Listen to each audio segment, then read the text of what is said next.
Manuel Adorni con Eduardo Feynman tras su gran triunfo en la ciudad de Buenos Aires y hablando sobre el nuevo paquete de medidas económicas que tomó el propio gobierno para que la gente pueda finalmente sacar sus ahorros sin ser perseguidos. Juan Paso. Juan Paso. Gracias, Juan, por venir, Sí, sí. Usted es una figurita muy, pero muy difícil dentro del gobierno. Sí. Gran. Difícil de aceptar una invitación al piso de un programa de televisión. Y acá también lo tengo al vocero, así que... Sí. Ustedes se conocen un poquito, ¿no? Sí. Un poquito. Bueno, muy bien. Nos encontramos en un rato. Sí, señor. Me quedo mirando. Sí, señor. Chao. Bueno, nuevas medidas que ya había contado ayer, o por lo menos había dado algunos detalles Willy Laborda, hoy anunciadas por el vocero presidencial Manuel Adorni. Javier Milei instruyó al equipo económico a implementar lo que hemos llamado el Plan de Reparación Histórica de los Ahorros de los Argentinos. El mismo contiene dos etapas. La primera implica todo lo que el Poder Ejecutivo puede hacer y está a su alcance, en el marco de la ley vigente. Estas medidas se aplicarán a través de un decreto que el presidente firmará en las próximas horas. Asimismo, la UIF, la Unidad de Información Financiera, adecuará su normativa al nuevo esquema. La segunda etapa consiste en un proyecto de ley para blindar a los ahorristas argentinos de aquí al futuro, frente a las próximas administraciones, porque quienes delinearon el marco normativo actual, perseguidor y expulsor, se presentan cada 4 años a elecciones. Tenemos que hacer un cambio de chip para que el Estado respete una verdad elemental. Tus dólares, tu decisión. O sea, lo tuyo es tuyo y no es del Estado. Lo tuyo es tuyo y podés gastarlo y usarlo como quieras, sin tener que andar demostrando a cada rato de dónde lo sacaste. Los argentinos vuelven a ser inocentes hasta que Arca demuestre lo contrario. Sí, los argentinos vuelven a ser inocentes hasta que Arca demuestre lo contrario. Manuel Adorni, Edu, ¿cómo andás? felicitaciones Muchas por el gracias. resultado del domingo. Muchísimas gracias. La verdad fue un triunfo impresionante. Le agradezco que sea el primer programa. Que seas. Tenés la deformación profesional Dios mío, sí. Bueno, que seas que hayas elegido venir a el primer programa. Sí, claro. Después de la Casi elección. por cábala. Casi por cábala. Bueno, fue casi el último que vine. Exactamente. Y acá estamos. ¿Y qué se sintió ese domingo cuando supo el resultado? Bueno, yo soy ¿Qué fue lo primero que pasó por la cabeza? experto en esto, Claro, por eso. claramente. Y lo primero que pasó fue que me empiezan a llegar de diferentes mesas algunos resultados de amigos, de gente anónima, y empecé a notar algo raro, que era que estaba ganando en todas las mesas. Como a nosotros aquí con Rossi. Nosotros estamos al aire en vivo y también nos mandaban las papeletas de cada una de las mesas y algo raro pasaba. Algo raro pasaba, después publican los... y antes de que publiquen el primer corte, creo el 50 y pico % Sí. de mesas escrutadas, muchos de los periodistas y de gente, de empresarios y de gente conocida me empieza a felicitar. Bueno, evidentemente tenían algún dato que yo todavía no. Sí. Y bueno, estaba en la habitación con el presidente, mi mujer y Karina. Y bueno, ahí nos dimos cuenta que estábamos ganando. Lo cierto es que era una diferencia tan chiquitita que nos pusimos de acuerdo en esperar. Claro. En no contestar ningún mensaje, en no hacer nada hasta que el escrutinio no sea de más del 90%. Cosa que hicimos. Pero eran los 3 puntos. Ya en el 70% Claro. creo que sale a hablar Santoro. Exacto. Bueno, cara de velorio. En el medio después me llama Los Penato, que no la atendí porque bueno, era una situación que no particular. Después nos escribimos. Y bueno, y al 90 y pico % festejamos. Sí. Nos abrazamos y festejamos. Ahora, Pero bueno, todo para mí bastante particular, porque imagínate, primera elección, ganar en estas condiciones, ¿no? Con personajes... en la ciudad de Buenos Aires. en la Y ciudad de Buenos ganarle Aires. por paliza al PRO, porque la verdad lo duplicaron, ¿no? En la casa del PRO es un triunfo Sí, monumental. yo en chiste preguntaba, bueno, ¿qué quedará de todo esto? ¿Que gané o que el PRO se termina transformando en un partido de menor cuantía, ¿no? Bueno, la historia dirá. No, claro. Pero me divertí, qué sé yo. Sí.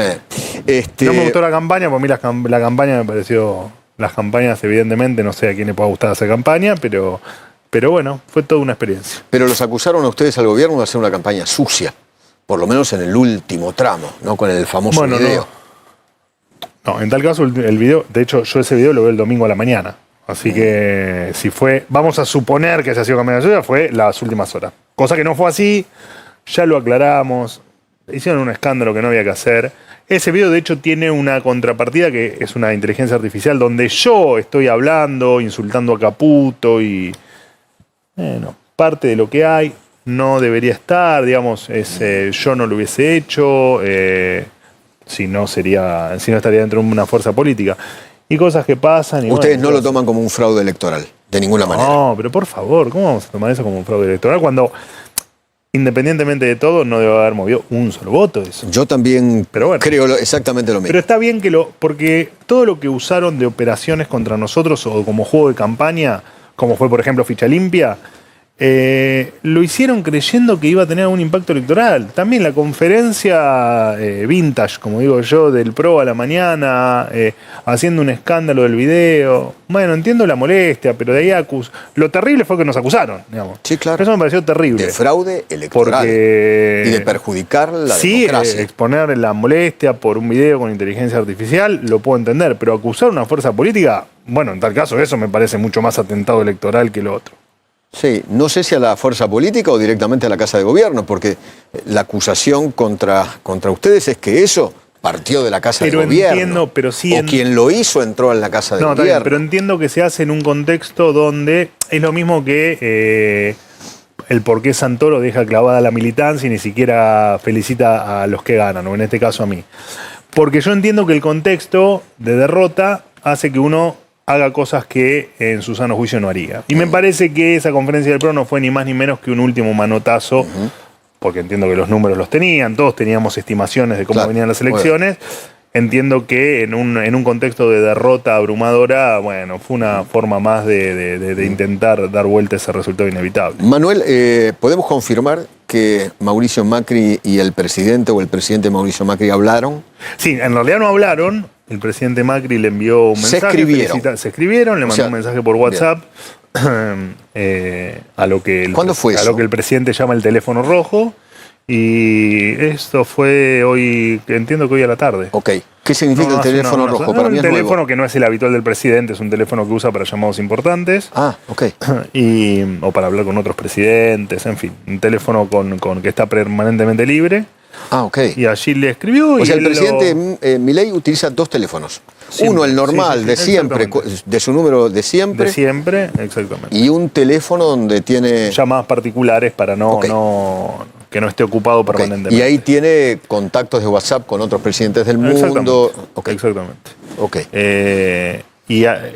Por el que habla con otros primeros mandatarios. Pero bueno, al margen de ese detalle de color, digamos. No, está bien. Allí se escribieron, el presidente le agradeció, ni más ni menos que en el marco de la cordialidad de siempre.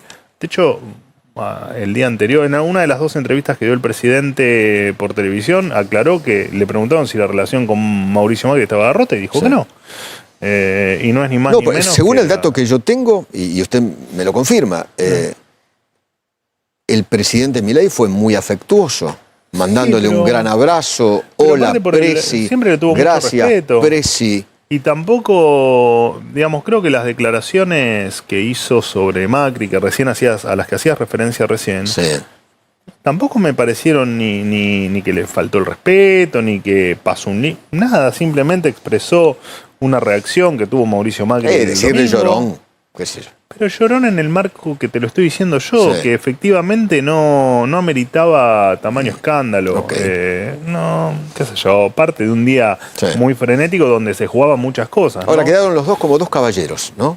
A mí me parece... Entiendo que lo son. Sí, claro. De hecho, yo creo que fue una sola vez la que me crucé con Macri y con los Penato en campaña. Me crucé en la puerta de La Nación Más la semana pasada, en los últimos días de campaña, y nos saludamos y somos caballeros, digo. A ver, pero no hay por qué no serlo. Pero obviamente. No hay por qué no serlo. Gente educada. Y tiene que ser así. Está muy y de bien. hecho yo lo dije creo que los exmandatarios... Por ahí el fragor de la campaña. Creo que los exmandatarios están para sumar. Lo que pasa es que fue una campaña típica, ¿no? Fue una campaña a una legislatura de una provincia, en este caso de la Ciudad de Buenos Aires, de una jurisdicción local, con grandes figuras del espectro político, y donde, por supuesto, el PRO, bueno, es la primera vez en 9 elecciones que pierden, ¿no? Y de la manera que lo hicieron. Entonces, bueno, fue una elección muy particular. ¿Cómo se le ocurre la frase tus dólares, tu decisión? Son cosas que surgen. ¿Que te hicieron referencia a algo? No, para nada. Me pareció interesante. Una bueno, frase... porque son tus dólares, es así, son tus dólares, tu decisión. Y gastarlos en lo que quieras no le hacen mal a nadie, todo lo contrario. Me pareció que era muy significativa esa frase, ¿no? De cómo cambia la época. Sí, ahora, la pregunta que se están haciendo muchos es, ¿tus dólares de dónde vienen? ¿Y cuál es por qué querés saber eso? No. Porque están diciendo, bueno, y si vienen del narcotráfico, y si vienen de la mafia, y si vienen del terrorismo, y si vienen de la mafia, o vienen del terrorismo, o vienen del robo a un banco, está la justicia, está Patricia Bullrich, está Luis Petri, y que son los que hasta ahora o efectivamente lo que se ha hecho de perseguir a los 47 millones de argentinos, evitaron el narcotráfico, evitaron el robo al banco, evitaron la trata de personas. Ni el lavado de activos del narcotráfico. Estamos volviendo a ser normales, a no castigar a 47 millones de tipos por un puñado de criminales. Dijiste que teníamos un Estado hasta ahora perseguidor y expulsor, ¿no? ¿Puedes explicar esas dos frases?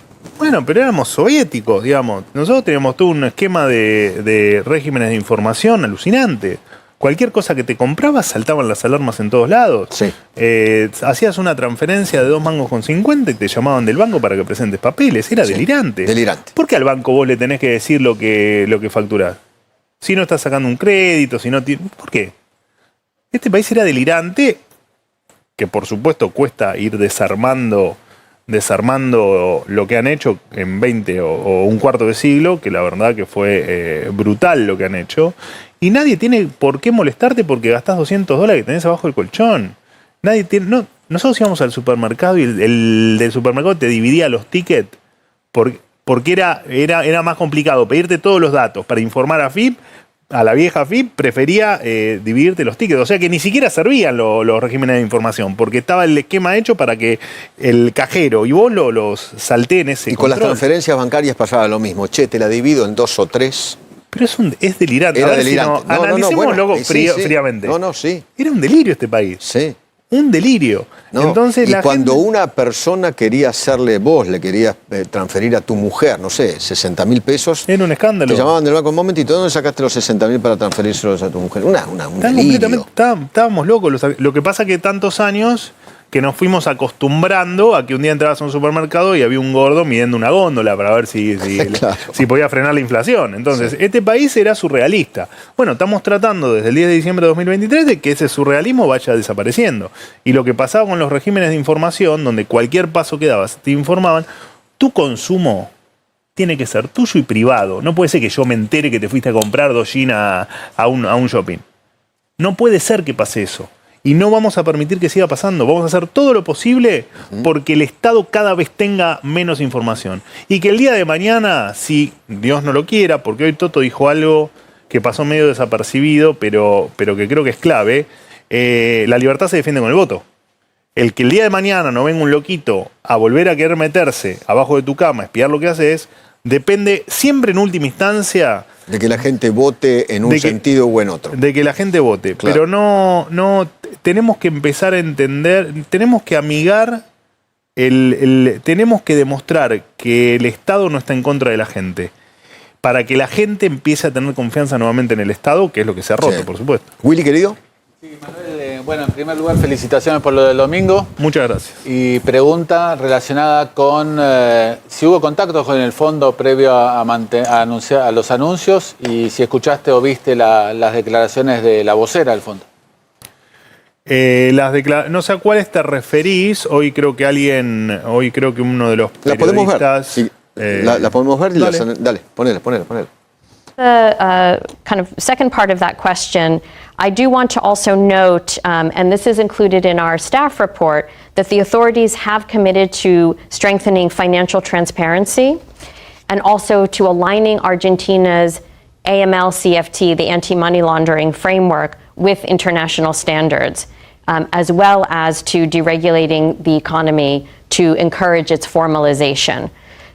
So any new measures, right, including those that may be aimed at encouraging the use of undeclared assets, should be, of course, consistent with these important commitments. Bueno, sí, tal cual. De hecho, los organismos, la Gafi, por ejemplo, nos recomendaba que actualicemos y modernicemos la legislación, las normas, límites. O sea, ustedes le dijeron al Gafi, nosotros vamos a hacer esto. No, pero nosotros no vamos a incumplir con ninguna norma internacional de nada. De nada, claro. Esto pasa por otro lado, es conceptual, esto es otra cosa, esto es liberar a la gente del miedo al Estado. Liberar a la gente del miedo que le tuvo durante tanto tiempo el Estado, con razón, ¿no? Porque el Estado donde te pescaba, que levantabas la mano, te la cortaba. Entonces, eso es lo que queremos eliminar. Pero a ver,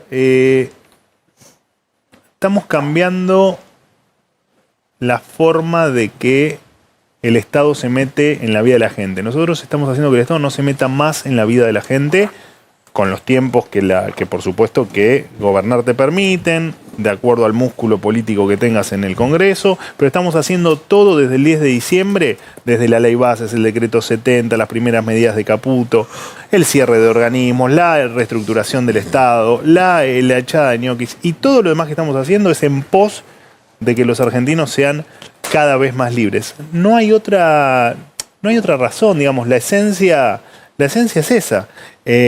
Porque además, con un agravante, mucha gente que ganó dinero en blanco se iba al mercado negro porque no te dejaban comprar más de $200. Sí, claro. Y esa plata la metía en el colchón. Y la metía en el colchón, pero era plata que ganó, pagó impuestos, Sí, hizo todo. era blanca. Entonces, y después iba por calle Florida y tenía 400 perros de gendarmería, 250.000 policías, persiguiéndote por comprar $2 de más. Todo un gran delirio era la Argentina y que, te repito, es lo que estamos tratando de desenredar desde que asumimos y que lo vamos a seguir haciendo, digamos. Esto es simplemente... Yo creo que esto es más importante que el levantamiento del cepo, incluso. Yo creo que esto es más relevante que el levantamiento del cepo. Porque creo que cambia el paradigma de lo que... Cambia la esencia de la libertad del bolsillo de las personas. Vos pensás que tenés en pesos, la gente tiene el equivalente a 37.000 millones de dólares. En dólares, la gente se calcula que tiene 400.000 millones de dólares. O sea, la gente tiene 10 veces más dólares que pesos. Eso te marca que... Porque aparte, el propio Estado hizo a la gente actuar como actuó. ¿Vos qué te pensás? Que el que tiene $200 bajo el colchón lo hizo porque quería ser un gran estafador y vivir de los impuestos de lo ajeno.